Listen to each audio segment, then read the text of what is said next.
unfortunately, Pastor Paul has a bad tooth, and so you've got me instead. Oh, we're good to go. Well, I hope Pastor Paul gets better. Yes. Hmm. How are you today? Well, I'm here. Oh, I'm doing good. I'm doing good. you're doing good. Doing good. How's the world doing? Not so good. Not so good, huh? It's degrading. Hmm. It's well, it does seem like things are escalating Yeah. all over the place. Well, where do you want to start? Anywhere you want to start. Okay. Did you find the 5 questions? I think I did. I took a glance over those. I Okay. did. Okay. I did. Well, you want to start in the Mideast Well, then? we can go to the Mideast right now. Okay. I know that Israel is really in a fight, and it's starting to escalate beyond the boundaries of Israel, naturally. And another U.S. fighter was engaged. That makes number 4 in the Middle East. So as you Mm-hmm. can see, this is escalating beyond the borders of Israel, naturally. Mm-hmm. Uh, we're going to have, if the escalation trend continues, we'll likely have greater deployments coming up, which is not at a good time because we still have domestic issues within the USA. Mm-hmm. What's coming up within this country is going to put a strain on our forces, um, big time in the Middle East. It's not going to be an easy transition. Israel has of course, they're always in a fight for their lives, but you have these allied countries who are making their moves. They continue to probe. Uh, they're starting to, they're really hitting Israel on every side, and they're going to continue to do so until, they can absolutely coordinate, take around. One of the issues I see is the alliance in the Middle East against Israel has grown big time. It's really expanded. They're starting to use more sophisticated tactics to get through any of Israel's defenses. And of course, they're gonna continue to do this until the hope for them is that somehow they can start what they want to start prior to Trump's inauguration. They don't want him in office. They do not. Mm-hmm. They don't want him in office, and that problem this time is within the USA too. Mm-hmm. So that's going to be an ongoing issue that will eventually spread beyond the Middle East Mm-hmm. into other countries. Yeah. So, what do you mean by the fourth fighter, U.S. fighter? We've had we've had some issues with some U.S. fighters that were attacked. I guess you could say targeted Mm-hmm. in the Middle East, and in many are calling it a huge escalation even right now. Uh, this war is expanding, and there are really no guarantees as far as containment or de-escalation. Of course, the Pope has. And remember, a few weeks ago we talked. I was saying something about the Pope. He always makes his, when he makes his entry, his word is a final word of approval for operations for the world. Well, he spoke. He has spoken about Russia, the Ukraine, and the Middle East, and Israel. Mm-hmm. And so plans will go forward now. They really will go forward. Once he speaks, for some reason, they begin to act um, pretty violently, uh, expediently, you could say, against whatever they're doing in this case. He was speaking about peace in the Middle East, but he was speaking in a strange way, peace by eliminating, or incarcerating certain individuals. that's not very clear at this point, but I believe that we're going to see a total change in the Middle East almost immediately. And so I would expect large-scale escalations in several areas. So I hope everybody is ready, because it's not an easy thing to see. Mm-hmm. Yeah, I know they keep going with the ballistic missiles from Yemen, so it's like, how many times can they keep doing that? Right, and then of course I believe they're having naval rearrangements. The bigger missiles and munitions will likely be used. I'd say probably at the new year, at the mark of the new year, we'll see a different type of tactic being used. Israel won't continue to hit miss, so to speak, the small scale operations. They they have determined they want to end the hostilities. In order to do that, that takes a really large bombardment of whatever their targets are. In this case, Iran directly, and that's going to really open up a hornet's nest. It's not going to be as easy as people think, and I do believe some of that Middle Eastern action is tied to some of the what people are observing throughout the U.S. And not necessarily the drone situation, because that's a very confusing situation. It's a combination of things people are saying. I think that most people are just taking notice of the skies a bit more than usual due to the Pentagon and Congress, of course, and their latest hearings, right? People are starting to pay attention. If you go back and look at some of the sightings that were taking place in the skies, they've always been like that. It's just that people don't look up.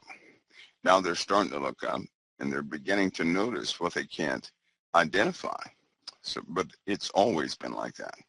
We may have small escalations, and people are starting to track down some very weird things. And there are groups that operate such things within the USA. Well, actually abroad. And this is a rumor. In about 30 days, it is said that two of the speakers for some of these groups are coming forward to inform the public of what they've been doing for the last 28 years. So we'll see in that arena. In other words, we have some shady operations happening all over the world that people are not, they're just not briefed on. They don't know about. And they are part of a power structure within a power structure.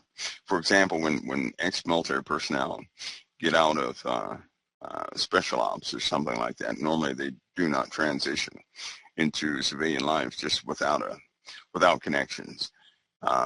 They normally float into different operations that are off the books, so to speak. And so some of these guys are coming forward officially to inform the public of what's been happening, of what they've been working on, what they've been doing. I believe that's part of the struggle between the Trump government and the other government. So things like that will also be taking place, which is not good at wartime. The Middle Eastern factions will take full advantage of any American divide and divisions among the people. They will. They're going to take full advantage of it. I sincerely hope people are prepared to really see what war is about, but in a very cruel way. I hope that people are ready to see that. Yeah, but I don't think anybody's ever ready to see war, period. No, no one wants to see it, that's for sure. But, sometimes we forget that we have been protected all this time. Things have been held back. The Lord's grace has been over us all this time. We're so used to it, we think it's normal. It's not normal. Things not blowing up, in America, close to our homes and this, that, and the other. That's not normal. That's grace. And I think that sometimes we've been, well, for a long time, we've enjoyed grace and mercy. For so long, we think we're owed grace and mercy. We think that the environment is that's how it's supposed to be. But historically, when you start looking back, that's not the way it was. And many things have been held back. Many things. We're just extremely blessed to have not, literally been set on fire yet. But that time, I'd say, given the people's disposition of faith and a lot of wickedness, especially with the children, that continues to escalate, we're going to have examples of what it is possibly not to have mercy in certain areas. People will begin to endure what they thought they would not, because the Lord has been kind and merciful, but he will not, this evil, some of these hidden evils that people have become so accustomed to, used to, where they can't see it. He won't suffer that always, and we're going to begin to see that. It seems to come in cycles.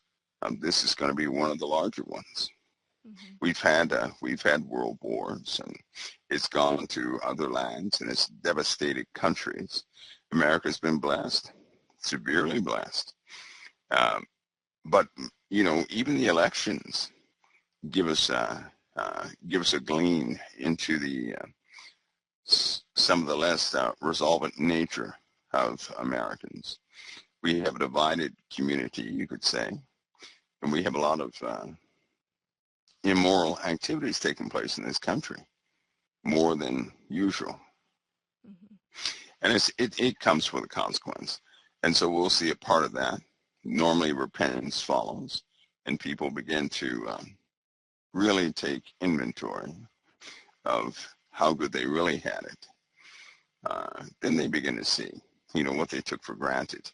But this entitlement mentality that we so quickly adopt as though we're due, peaceful day after peaceful day. And we almost seem like we're owed that without thinking about the Most High. And that's an issue, because that's spreading, and it's really affecting how we go forward as a nation. Somewhat obvious, but yeah. So these escalations will no doubt reach our shores. No doubt they're going to reach our shores. Mm-hmm. Yeah.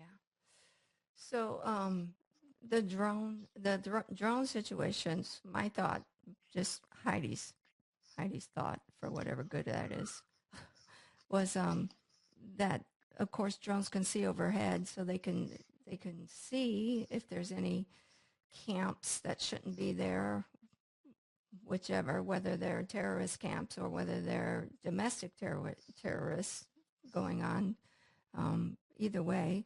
So that can be surveillance that way.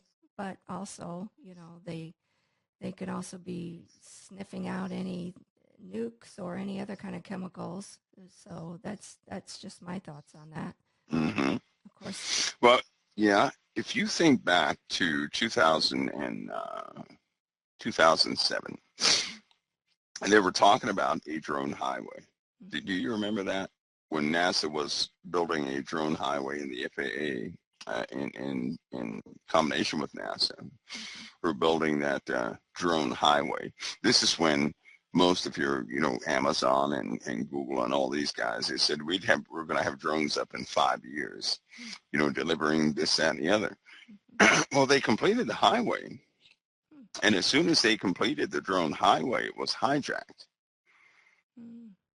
So they couldn't really utilize it. It was hijacked, and so the highway exists, and it's been occupied. So that's complete with digital air traffic control, right? All vectoring for altitudes for the drones is done. In essence, you launch a drone, and then the highway itself will instruct the drone where to go. That's how that works. It's not like anybody controls it. The highway controls it. It'd be like somebody jumping in a car and they get on the highway and they take their hands off the steering wheel. The destination is going to be worked out by the highway. So essentially you have a computer system directing traffic up there. Now it's been busy since 2000 and I believe 15. Very busy since 2015, but people don't look up. And the USA, one piece of technology that the USA has had for a while, it is a, well, it's not known. So I can speak about it because it doesn't exist. It's called an observation platform. Now, here's why I'm mentioning this. There are people out there that have seen a blur out of the corner of their eye, right? Like something was in the sky, but they missed it. They always just missed it. It leaves a blur. It's like a shimmer. It's almost like you can see right through it. These things are so incredibly fast. I mean, incredibly fast. And they have perfected the art of redirecting noise straight up in the atmosphere. So nobody's going to hear it on the ground. These observation platforms can hover right over your house, and you wouldn't even notice. And then when you look up, they can be gone, snap of a finger, and all you would notice is a blur, like part of the sky is distorted or something. And some people have noticed that. But those are all over the place. And I think that people are starting to notice new generations of those things, especially at nighttime. We also have a lot of civilian drones. We have the count of civilian drones that are being used has quadrupled in the last year alone. So we have a lot of drones out there, and some of those drones are quite large. They can pick up a couch, for example, and transport a couch. And that's just a standard drone that anybody can fly. One of the companies to look up for that, one of the companies that leads, two companies that lead in that is Altel and DJI. So if you look at either one of those, you'll start to see, okay, that capability exists. And, it makes these drones fly autonomously. They have perfected the flight of that drone so it's not wobbly and all over the place, this, that, and the other. And they can fly by waypoints. So you can pre-program those drones. They have obstacle avoidance. So they have everything you would need to look like some of these lights in the sky. Now, after going over some of those photographs that people are seeing on the internet, some of those pictures that are being presented are somewhat disingenuous. I say that because some were taken back in 2013, some in 2010. They were actually matched with archival footage of the exact same image, exact same tree line, everything else, but the year was 2013. So some of those images are disingenuous. But most of those sightings are people are starting to take notice of everything in the sky. And of course, some people can't. They really can't. They get nervous. So they may see a Cessna or something like that flying, or a commercial aircraft at high altitude, and mistake it for something else, right? But some of those drones, for example, our military bases, when you have drones that fly over our military bases and hover for 2 hours, nobody knows what to do with it. Nobody does anything about it. Then it just leaves off the same vector, and it does this, 4 or 5 times a month. There's a problem. Yeah. And that should let everybody, why would the military allow any drone to hover over a facility for that long? Well, a lot of people they may not know this is a major deal. It has to do with UFOs and official policy. A long time ago, back in the 60s, over the nuclear bases, there were objects spotted. And nuclear war almost broke out about 12 times in the world because of these objects. And these were not man-made objects to anybody's understanding. They were something else. Upon identifying those objects, it scared a lot of people, and they thought, the Russians thought it was the USA. The USA thought it was the Russians. Those in Germany and other countries, of course, they thought it was either Russia or the USA. So a global policy was set that when these things show up, all these bases will contact each other to verify it is not, them. That's a fact. They do that to this very day. If something shows up over Russia, everybody is notified that something is over Russia, and that everybody verifies it's not them. It's not us. They did this because these objects would appear, turn off the equipment, retarget the or give new targeting instructions to some of those analog computers, so on and so forth. Make the missiles inert, shut them down, start them up, do all sorts of things. And it almost started a war, more than a few times, about a little over a dozen times. And so that's an ongoing policy in quite a few areas. That's why a drone can hover over a base and they won't do anything, because if they can't identify it, they don't want to attack, because anything that can breach our airspace, with impunity, you don't really want to attack that. They have shot things down, they have, but they know what to shoot down and what not to. If it begins to interfere with the bases, they're not going to touch it, because they know they can't do anything. Anything they attempt to do is going to be, it's almost like anything they anticipate doing is shut down right before they do it. They found this on aerial engagements. They found this in nuclear facilities. So they can't do anything about that. You really don't want to disclose that, because that means you have no air superiority, and people would get nervous. Can you imagine if anybody announced that we can't do anything about those craft? Yeah. That would not be good. So the best thing they can do is give no answer.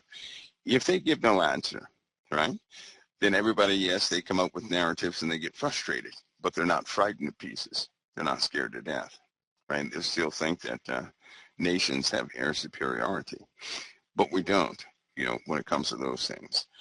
But they will never admit that. They'll leave it in the gray area every single time, all the time. And it looks like more explanations will come forward concerning that. Not full explanations, that will never come.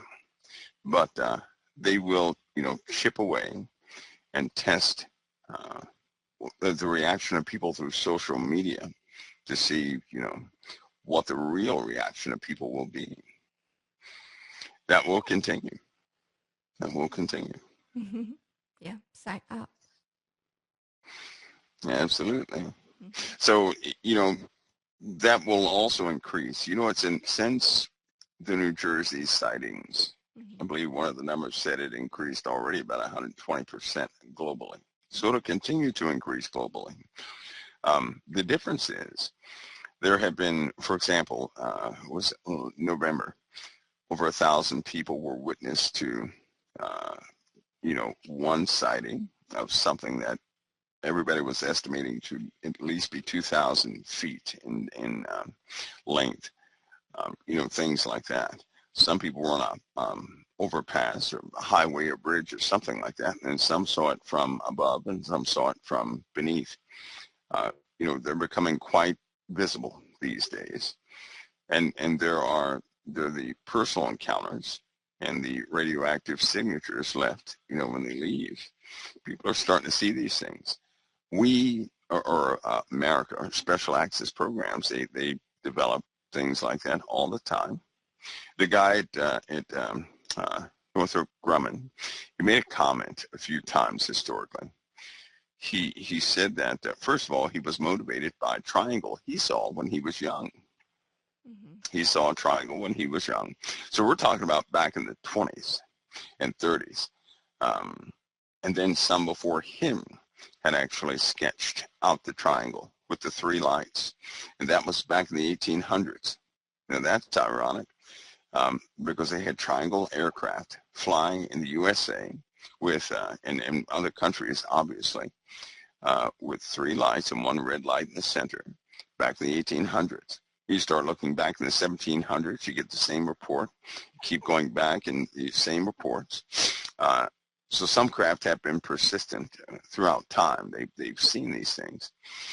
But these guys who started these companies were motivated by these very things. And one of the individuals who was head of Northrop Grumman said that whatever you've seen in Star Trek, he said they've already built it and achieved it, and they're able to do it. And it's, those things have been involved. So they've been quite busy, developing things. Anti-gravity, things like that. Anti-gravity is not a mysterious thing.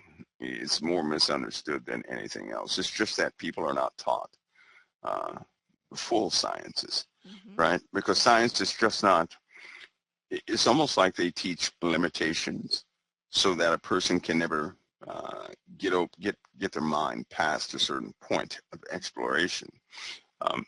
But, it's misunderstood more than anything else. They've already achieved that several times over and utilize it. So to them, it's not this big deal. To everybody else, it is, because they can't, they're not given the academics to study and achieve it. They're always thrown off. They can't get things patented. That's a big deal. And, it stops there. But it's not, it's not what you would think it is. It's not a complicated process. It's kind of like combustion, like the mystery of a car engine. For somebody who's never seen doesn't know about a car engine, they're asking, how's that thing moving? Well, we know it's by an engine and ultimately by combustion or some motors in there, but other people may not know that. And so anti-gravity is the same thing, same exact thing. But we have things. I love that you said that it's actually because that you put limits on your mind, because that's right. The reality of it. That's right. We shouldn't be teaching our children to stop their curiosity. And they do kill the imagination, don't they? You have problem children. I would consider myself a problem child. So as I went through high school and got to college, I questioned it too much, right, to the point of aggravation of professors. But it's just that I couldn't accept what I was seeing or hearing. The limitations that I saw were blatant. And even the professors had no answer for certain things I would ask. The textbooks didn't either. But they teach limitations, and it ruins. Well, the trick is this. And there's a very wise person told me this one. He said in universities, they don't teach a person to be an entrepreneur. They teach people to be an employee.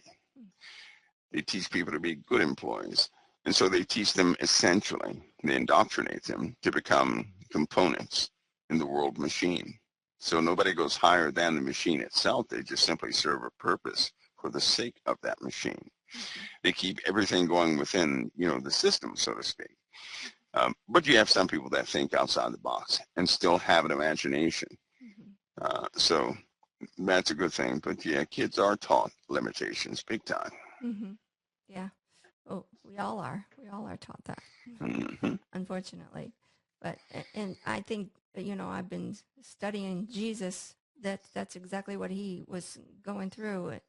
He's like, I can only meet you where your level of faith is. So he was always just trying to prod everybody to expand their level of faith. Oh, yeah. Oh, yeah. All right. So Russia, let's go to Russia. Number one, we have a plane that was shot down, but also Russia expanded everything over the holiday. So what's going to happen with Russia here? They're going to continue. They're not going to stop. The world is at war. That is ground zero for some of the larger confrontations that will take place. Belarus, for example, is done with Russia. They're giving warnings. The Pope has given warnings. Again, that was, yesterday and the day before yesterday concerning the escalations. Too much death is involved, and Russia hit the Ukraine hard, very hard. Mm-hmm. But if you notice, uh, when the Ukraine war started, people must remember when the Ukraine war started, they evacuated. You remember they evacuated everybody from the Ukraine. Mm-hmm. And then what did they do? They cut off the borders. And they kept certain personnel in Ukraine. They could not escape Ukraine because they cut them off. And then you had an influx of soldiers from certain, unnamed countries pouring into the Ukraine to fight. So they pulled a fast one. What happened? We had troops in theater in Europe and everywhere else, and the people were coming from Europe going into the Ukraine. Of course, there are lots of Russia picks up evidence every single day from U.S. military operators in the Ukraine, which is not good. So he already knows this is not this is not a fight for the Ukraine or Kiev or Crimea, but this is a war against NATO. He already knows that. He's not going to stop his pursuit of what he thinks is freedom, right? Because he thinks we are encroaching upon his country. And if we get a foothold in the Ukraine, for example, in that strategic location, he's going to lose control of his own country. He's not going to do that. Of course, the Ukraine was lost during the Chernobyl incident that broke the nation, and of course, everything fell apart since then. Was dismantled. We'll say the Russia was dismantled and given a new identity, and then NATO has lied to Russia at every turn, so they can't trust NATO. They can't trust anybody outside of themselves. Every promise that NATO made Russia, he found out it was a ploy. It was a lie. Nobody fulfilled their promises. They could have had peace with Russia, but the problem was every time they promised, for example, freedoms of certain locations, that they would not take further ground, that NATO would not take further ground and set up shop in certain areas, they reneged. Not more than a year later, they reneged. They went back on the deal. They tried to renegotiate the terms of the deal, but Russia remembered the first deal, and they said, no, you can't do that.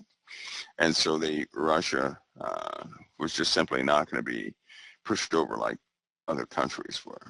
When this happened, it caused a great rift in relationships and trust between NATO and Russia.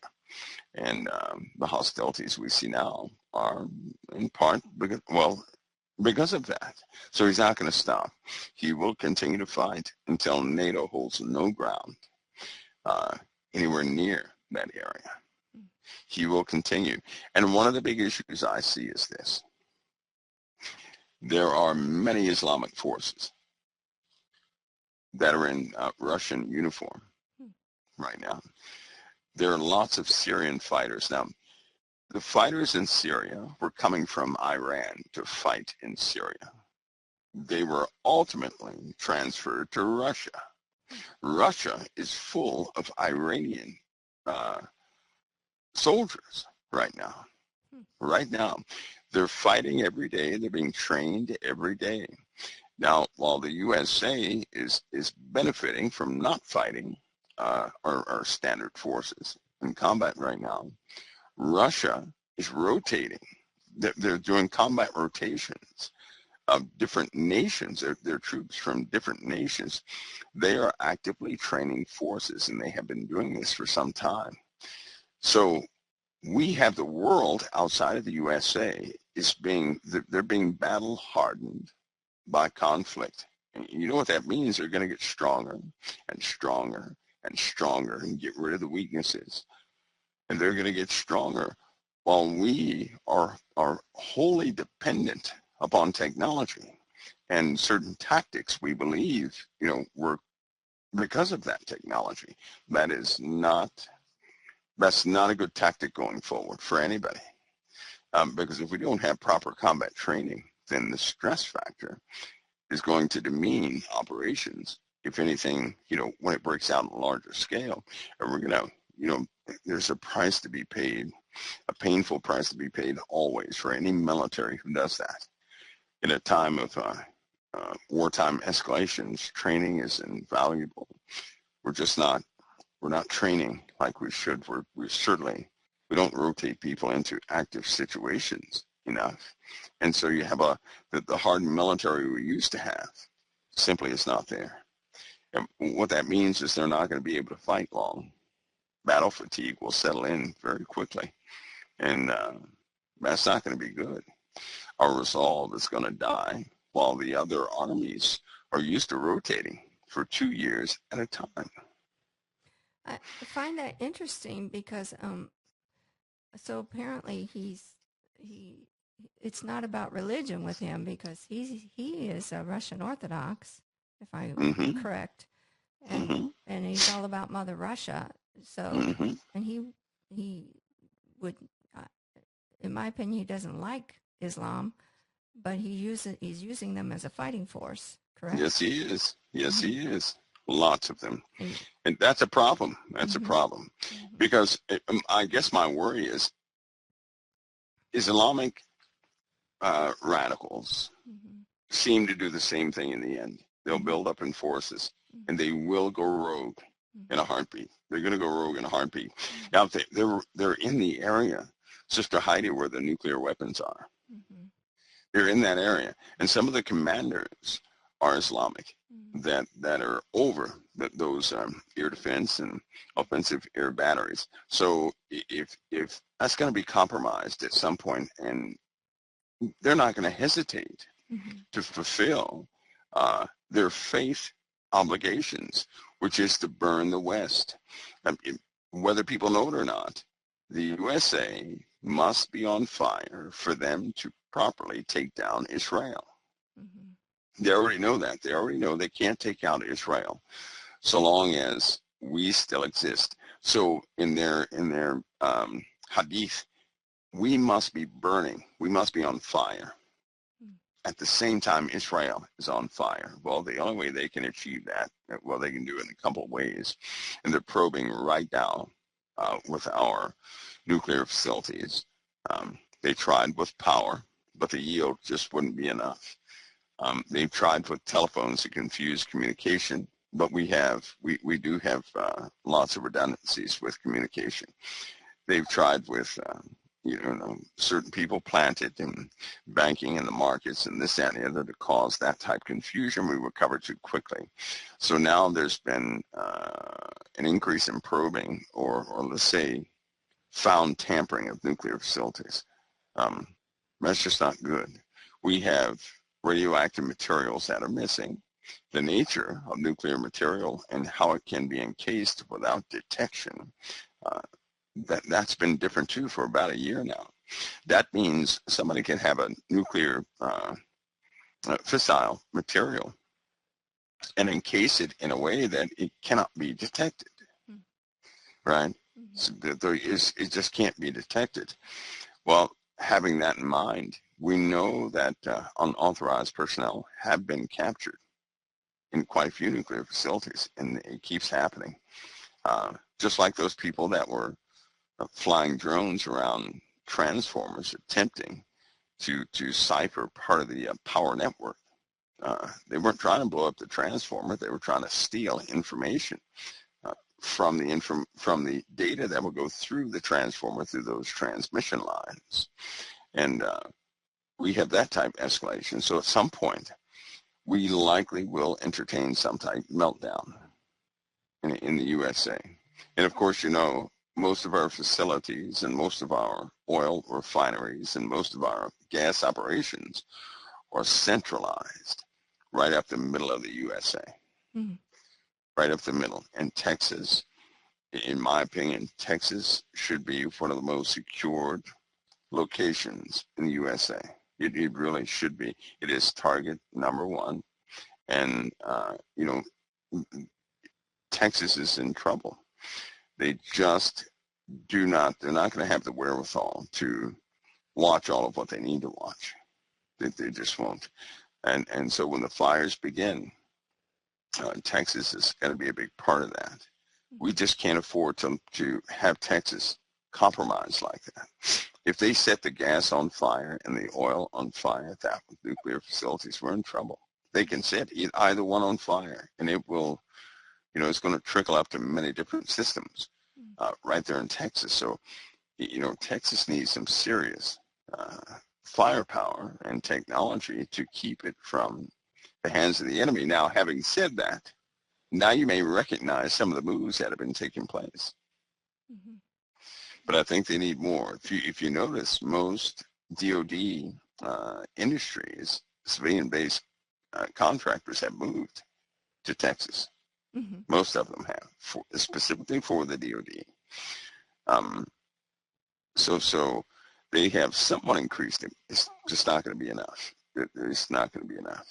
What's happening now in the USA right now, because it's not spoken about, because it's not reported, because people don't know about it, of course, they're not going to have fear of it, but not knowing about it gives a false sense of security. But we're being probed in the USA.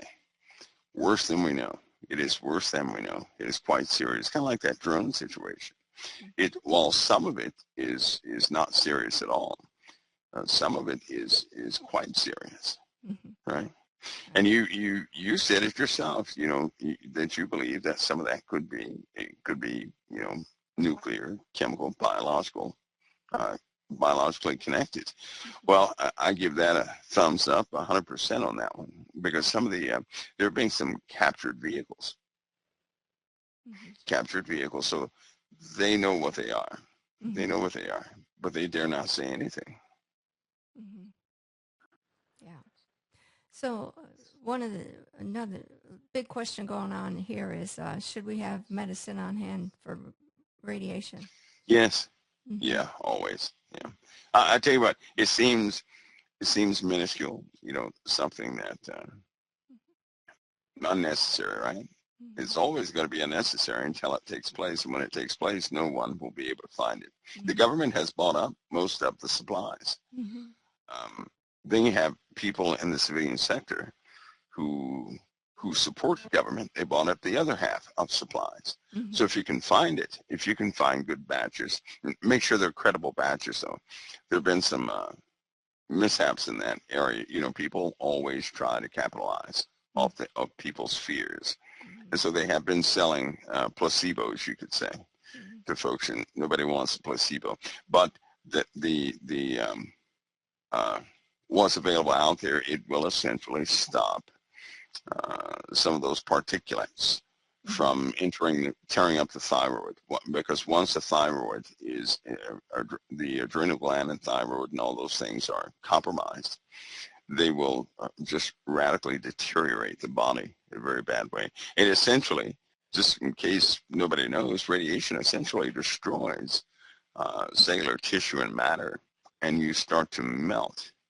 Essentially, well, I'll say your blood vessels burst. They start leaking all over the place. You just start leaking, and it continues, and it won't stop.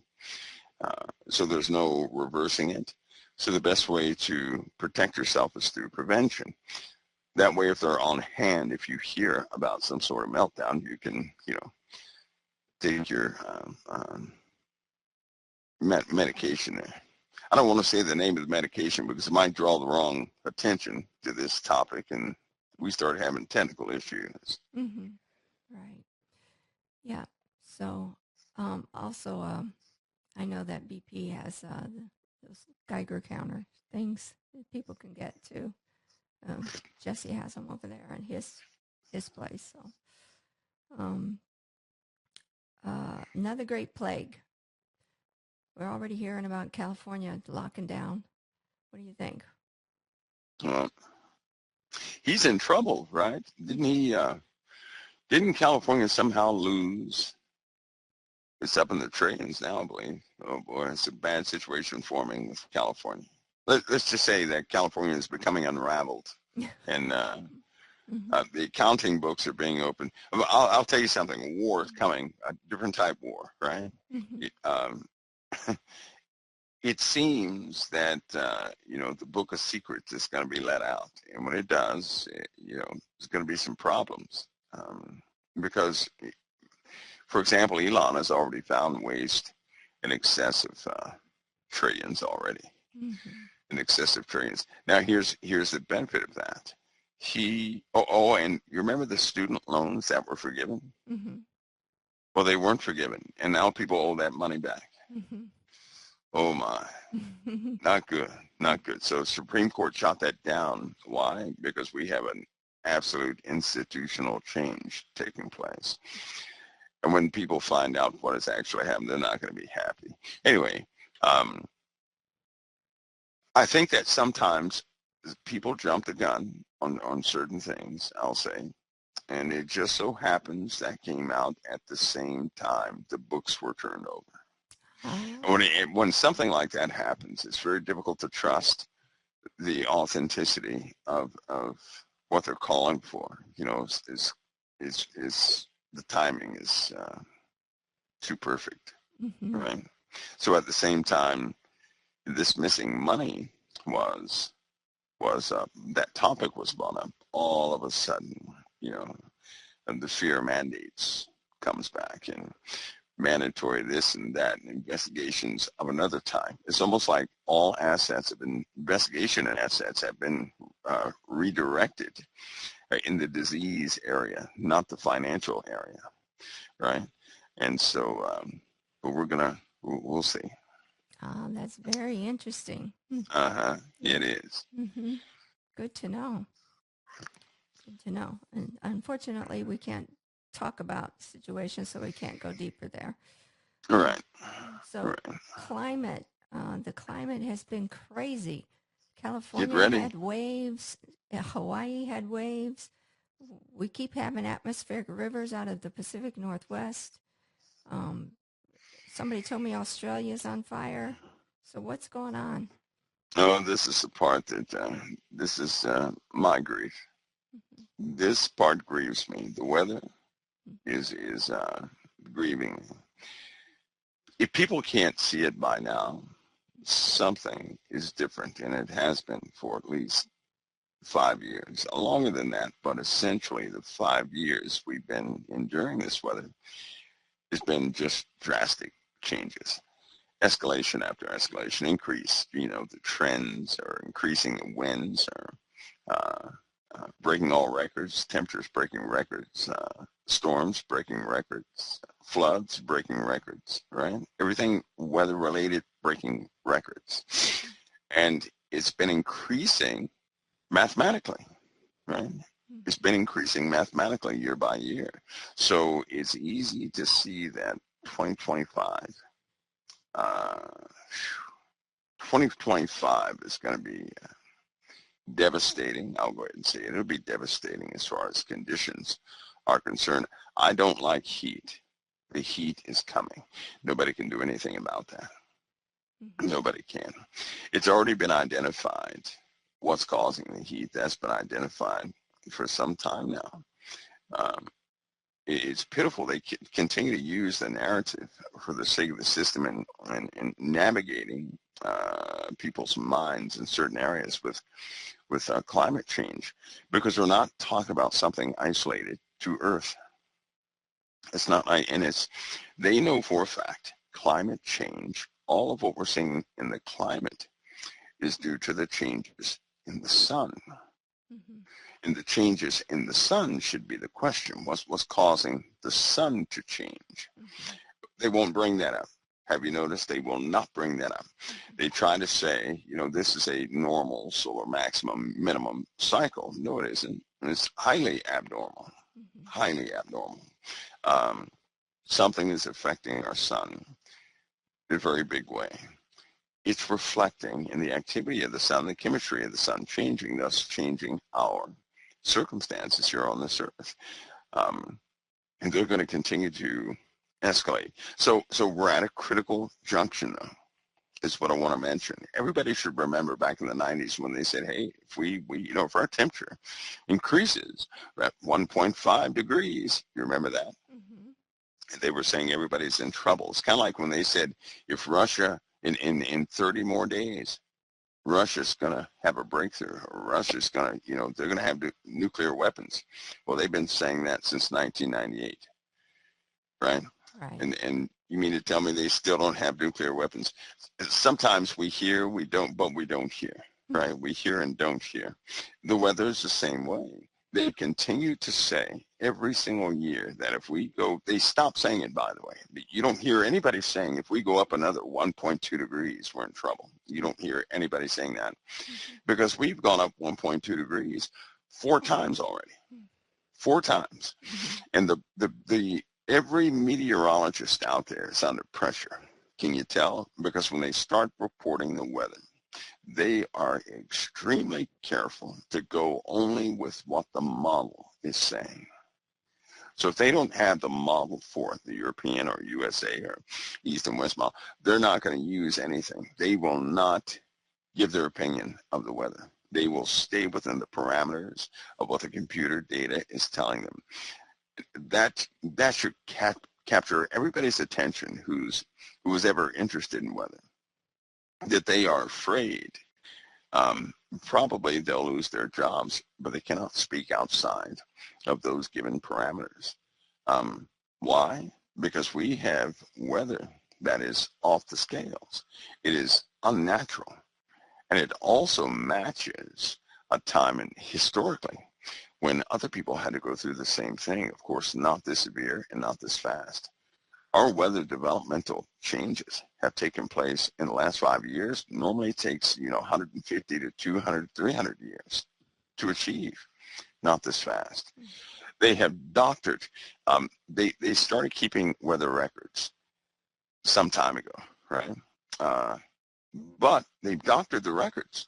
The records cache from the 70s and the 80s do not match the records that they're referencing now. An amazing thing, huh? All this data has become digital.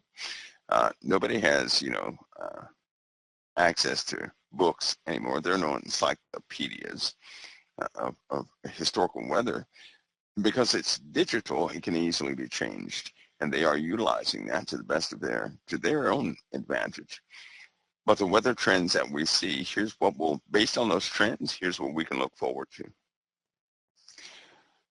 to. Of course, hurricanes come inland, right? The trending due to wind speeds and temperature shears will place hurricanes all the way to the Great Lakes this time. And instead of one actually having all the energy to make it that way, we're going to have the Gulf. The Gulf is going to be full of fuel, right? But the Gulf, if you notice this year, the heat expanded. It expanded beyond Florida, going into the Atlantic. And so now we're going to have a conveyor belt of fuel that will go to any storm. That's bottom side fuel. Top side fuel is going to fuel it even more.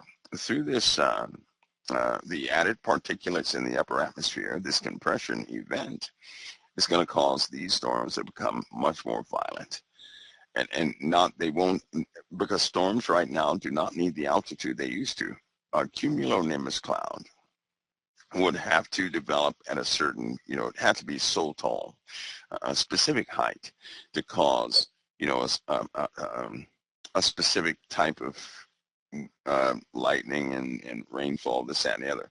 All that's been compressed because the ionosphere is now becoming dense. For the first time in recorded history that we know of, is becoming dense. So as more and more particulates continue to build up in the upper atmospheres, then you have friction. You actually have physical components for friction. Well, the friction is going to reveal the real temperature up there, which is 5,000 plus degrees. Now imagine, anybody can go up there right now and nothing will happen, right? Because it's, well, I'll say if this were 5 years ago, nothing would happen. Right now, you're going to start feeling prickly. But there was a time when you could put anything up there, no big deal. No big deal. Because there weren't enough particulates to transfer the energy from one object to another. Heat is transferred through matter, right? So without matter, you're not going to have a heat or cold transfer of anything. As these particulates continue to come in from outside our heliosphere, it's building up in the upper atmospheres, and that heat is building. It's going to get to the point where we're going to have a one big halo over the earth. So think of the sky in not too far in the future as a shimmering gold burning sky. That's very hot. That's what will happen when we hit a certain point of density in the upper atmospheres.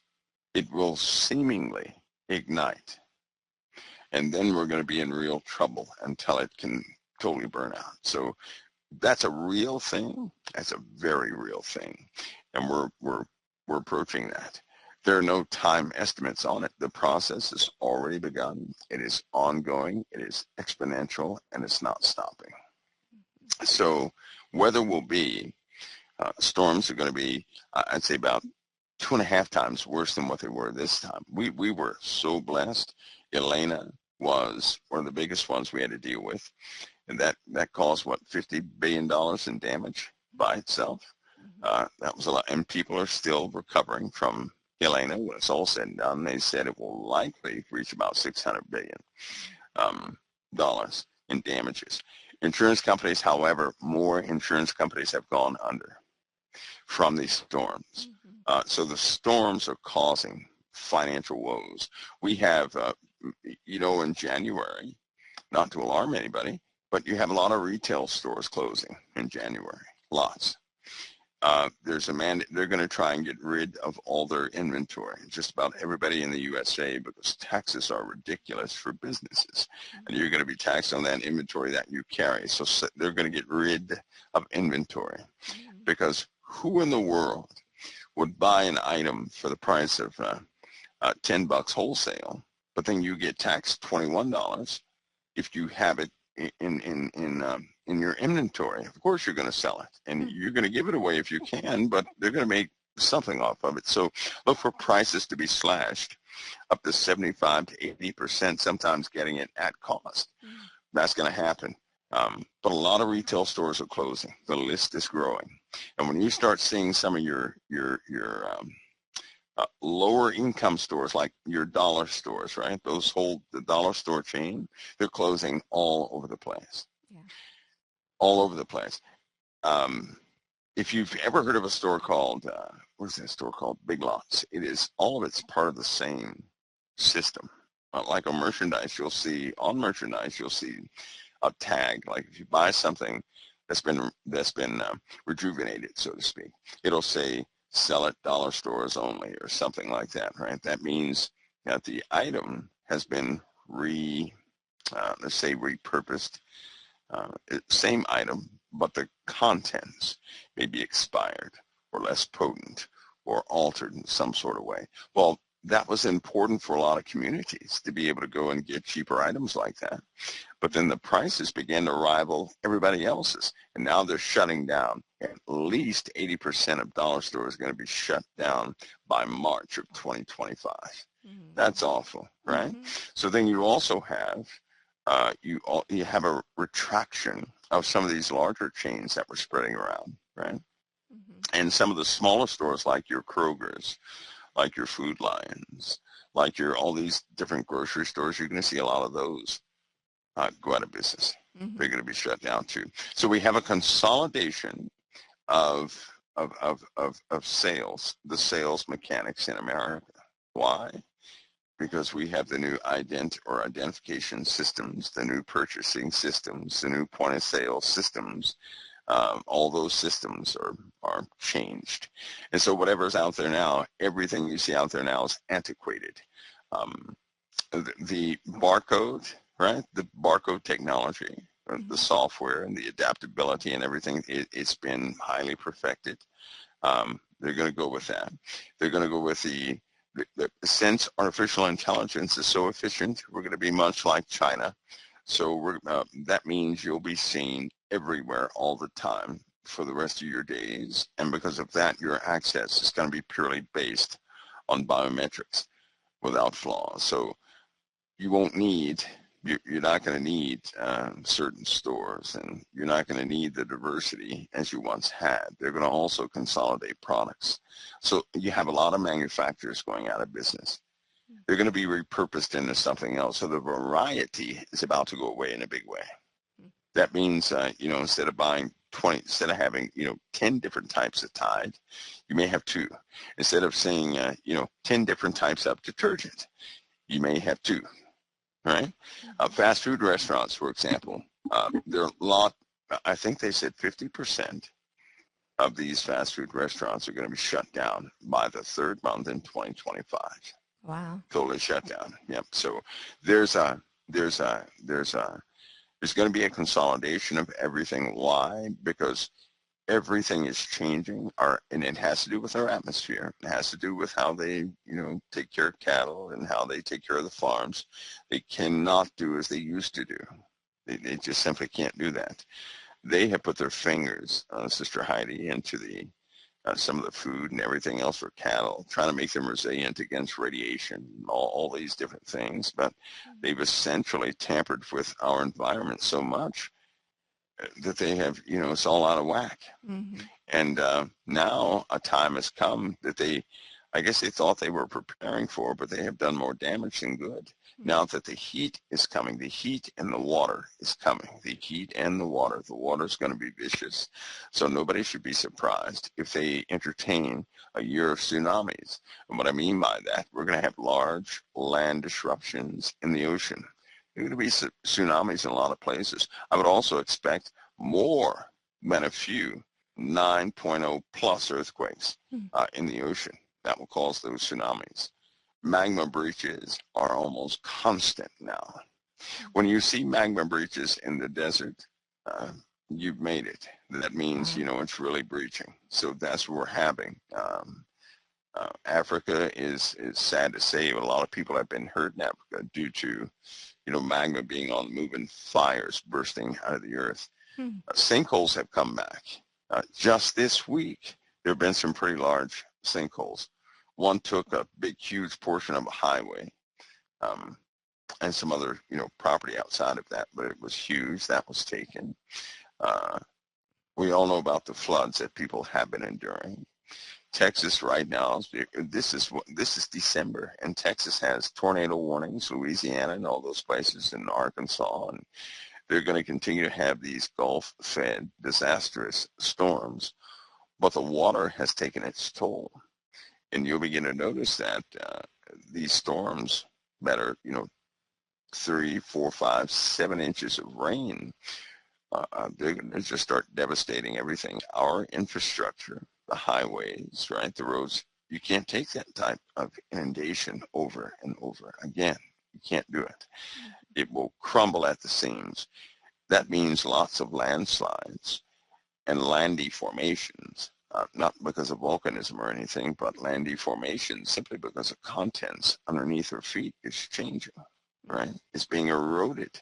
And we're going to face a lot of adverse conditions.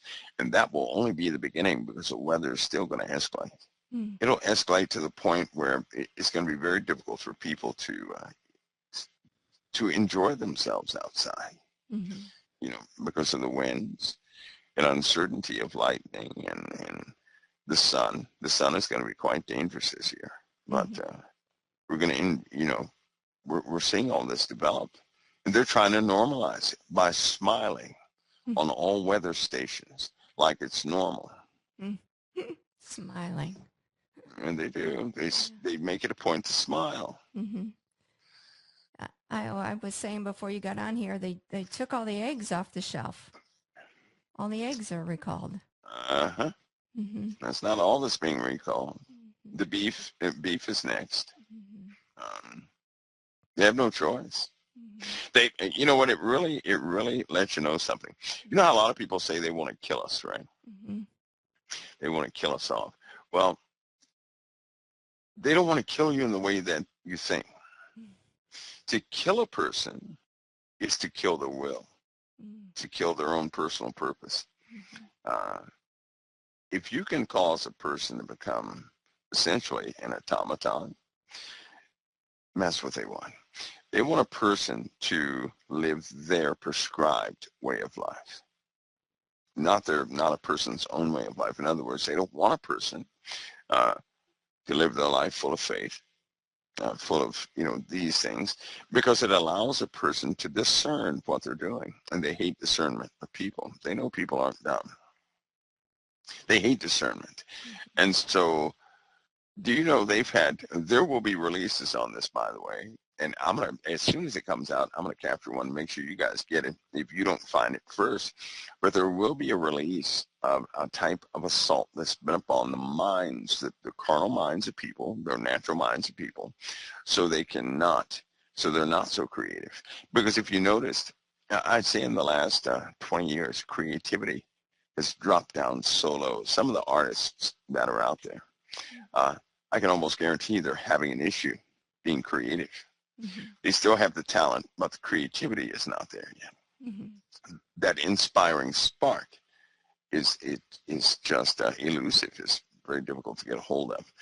And that part of that is due largely to nutrition, because if they can nutritionally depress a person will mentally follow.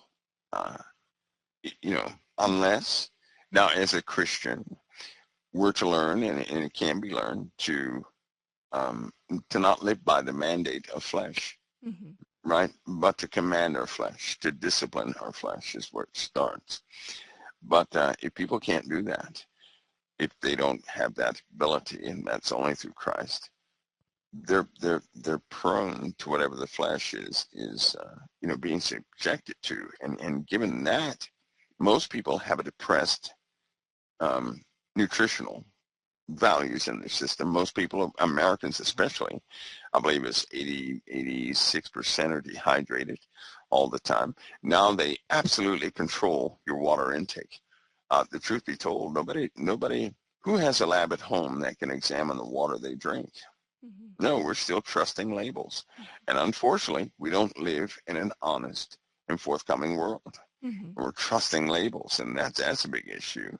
Of course, we have Christ, so we can pray over things, and he can, whatever's meant for evil will be used for for the glory of the Lord and for our sakes, but the world doesn't have that. And so they're absolutely controlling everything, causing people to not be creative, right? To be more prone to this routinistic lifestyle of their choosing. And people are finding comfort in pleasing the system, and then they do what they want to do. But it's an absolute psychological job on people's mindsets. And you have your rebellious ones. That's what they call Christians. They rebel against that system of living, because they say if they can get everybody on that system, everybody's prosperous and everything works, right? But Christians are rebellious because we see iniquity. That's the problem. They believe everybody should be able to exercise. Now, this is coming from, I don't want to, be divisive here, but this comes from a particular part of our government, but they believe that people should be able to freely exercise whatever they desire they want to become.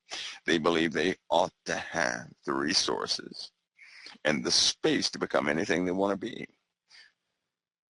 Anything. I mean, anything. And so with those policies that have been pushed forward, it's giving everybody a license to act on their own rebellion. That's what I'll say. That's just simply acting on our own rebellion. We get mad at the world, we get mad at people, and all of a sudden we want to disassociate from our identity connected to this person, that family, this person, and become something totally different that we feel accepted in. That's why so many changes, so many policies deal with changing of a person's physicality to give them a license to become a part of something else they never were a part of, but to fully reject, where they came from, wherever the problems stemmed from. All that is happening due to an absence of Christ in people's lives, right? Because if they don't, if there's an absence of Christ, there's no healing. If there's no healing, a person does not recover from traumatic things of the past. And if that's not done, well, then there's only one escape from, well, there are two ways to escape that. But one way is to totally rebel against what you are, and it becomes something else. So you can have a new life. And unfortunately, we live in a world just like that, that offers that. Well, for now anyway. Mm-hmm. For now anyway. But unfortunately, we're too close to the end. We have to make sure that we have compassion and love, and Yep. and not be operating in anger and all of these things. Mm-hmm. Oh yeah. Mm-hmm. Yeah. We're very close. So I totally got off the weather, Sister Annie. Back to the weather again. We're gonna have to, I hate to say it, it's gut wrenching because I just don't like to see people lose everything. Mm-hmm. You know, anybody who's ever gone through that, they know what loss is. Mm-hmm. And although, I may be somewhat immune to it now, I'm still very sympathetic to people who go through it for the first time or who go through it the second time or third time. And that time is certainly coming. We're going to see our land start to crumble big time. Mm-hmm. And the water is coming. The water's coming. If the land fails, we are already in the water. Right? Most of Earth is water. If the land fails, if the land erodes, we're already in the water. If in the oceans, if we have a sudden shift of land masses, and we will 1,000% have a sudden shift of land masses in the ocean, we're going to have a sudden rise of water on one side of the continent, followed by a dramatic decrease of the level of water on the other side. And it will level off, and that's going to take some time for it to level off. We're going to see that type of event. And there will not be a spot on the earth where you'll be able to step that's not soggy. Now, God said he would not destroy the earth by water. This won't be destruction, but it will certainly be it's going to give some folks some headaches. It's going to be a challenging situation. And when it happens the first time, that's when people will notice, this is possible. But that, based on the trend, is going to be followed by nothing but dryness. And when I say nothing but dryness, I mean no rain whatsoever will fall. People are going to start to see the clouds totally dissipate. How will that happen? Through that particle density increase in the upper atmospheres is going to start drying everything out. That's when humidity drops to 8%. And we're going to be so imagine no water or no rain for a year, for the first year, right? That'll be devastating. And then imagine that continues. It does not abate, it continues. Those are the types of environments we're coming into. Everything will be dust on the surface of the earth without water. Yeah, because the particle count is becoming so dense. They have moved so many satellites in different orbits to avoid this. Friction is building up on the satellites to the point where they have to move them. They have to move them to a higher altitude to get away from the friction. Now that should alert everybody that yes, we have a changing atmosphere at an accelerated rate. But there we are. Yeah. What are we going to talk about next week? Well, as I said before, there are some groups that are going to start speaking out. Now, let's go ahead and face it. There are some political groups that have been doing things within the USA. A war, this I'm going to call it not war. Let's call it this tug of war that we're about to see is going to come from. It's going to be from one government attempting to really set some things straight. But here's the issue. How do you stand in the middle of a beastly kingdom and set it straight? Hopefully everybody is mindful of this because we're not exactly in days of light. This world is extremely dark, and the systems produce dark things. You know how Jesus said, you'll know a tree by its fruit. If you look at the fruit of these governments, you'll see what they are. Mm-hmm. They're not holy. So you have an administration coming in, attempting, right now at least, to totally confront this darkness, is what they're doing. It's going to be a war Mm-hmm. because Satan does not lose territory. He doesn't lose territory. So there's going to be some serious weird announcements, weird things, and it would, I get, I'm seeing it now. It would take a person just like Donald Trump to get that done, because nobody else can make a statement. He's going to have to make statements that sound absent. They're going to sound like me. That's absolutely ludicrous. And so he can't do, Trump is the guy to do that. Nobody else could do that, because people say, what's wrong with him? Is he, what's wrong with him? But Trump's going to have to go there, because people, for the first time, people will be confronted by certain manifestations and certain uncoverings of certain things. And it's not going to be some easy thing to handle. It won't be. So I think, he must be the guy appointed to stand up during this time. Must be. Must be. All right.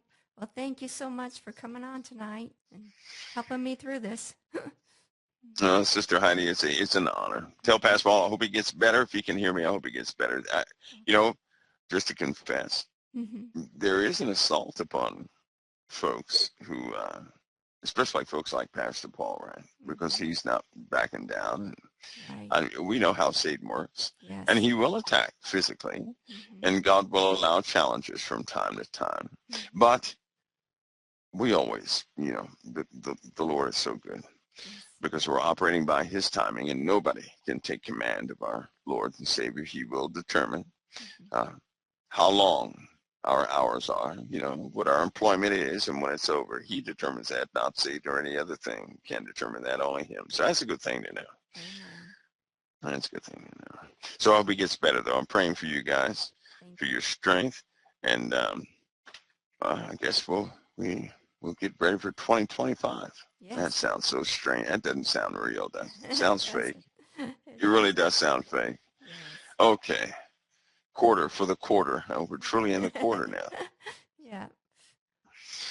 Well, Sister Heidi, God bless you. It's always an honor. Pastor Paul, God bless you too, and everybody out there. All right. God bless. Blessings to you. Thank you. All right. Bye-bye. Bye-bye.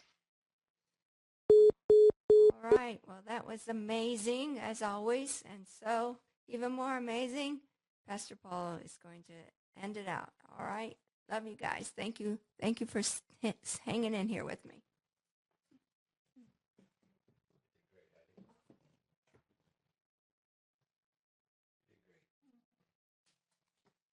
As always.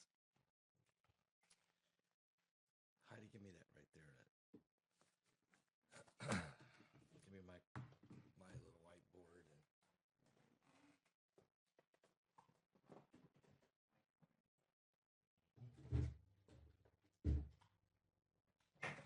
little mouse. And this is yours too. Thank you. All right. Well, Heidi, you did a great job tonight. Really did, as always. And thank God. And, you asked the right questions. Heidi really did ask the right questions tonight. What's coming? We're going into 2025. And this coming Sunday night, I'm going to do my broadcast. It's going to be the 25 things to look for in 2025. I'm going to do it Sunday night. Mike just threw a bunch of them out there, actually. He hit on a lot of them, not all of them, but he hit on a lot of them.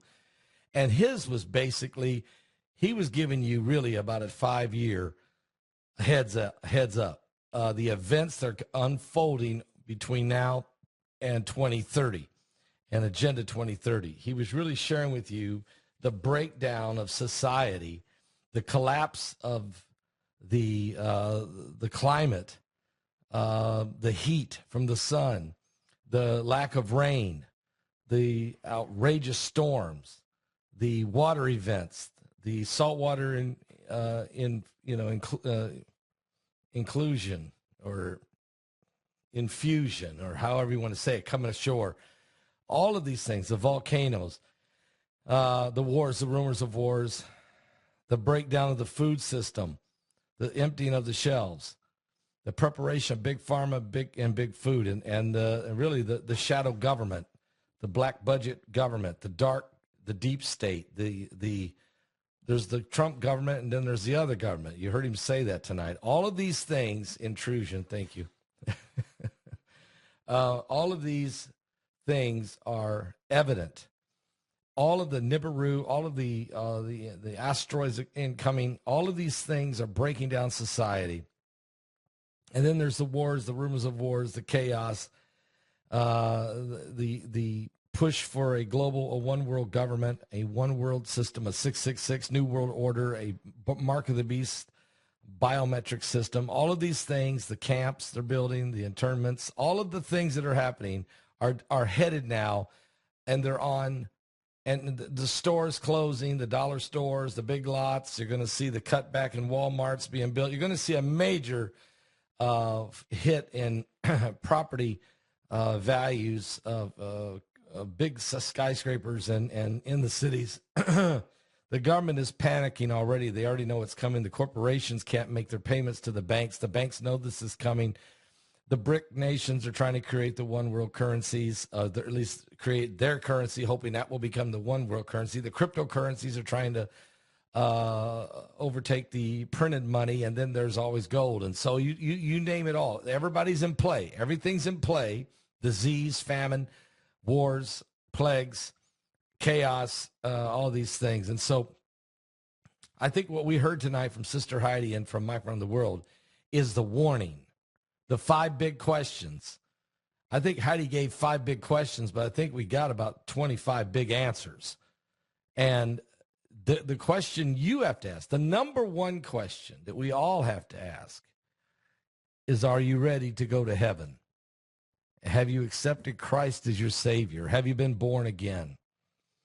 Okay. Oh, hang on. Have you been born again? And so I'm going to play a song.